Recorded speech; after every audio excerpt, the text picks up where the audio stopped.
That's Tilda. So this is my 2008 Range Rover Sport.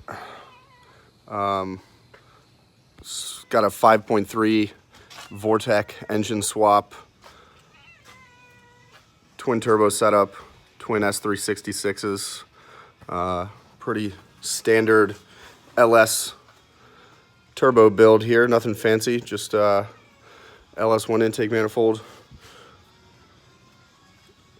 upgraded radiator and stuff like that.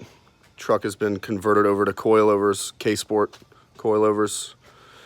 So I'm gonna finish up the fab work on this thing and get it running. Hopefully within the next few weeks I can have this finished.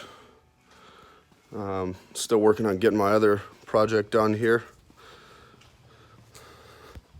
It's 2001 BMW 7 Series 740IL. It's got a 6-liter iron block, big single Borg-Warner S475. Trying to get this one on the dyno now, but still figuring out a couple issues, so that's what I'm up to. I will post some more videos when this Range Rover's running, and hopefully get this thing on the dyno soon too.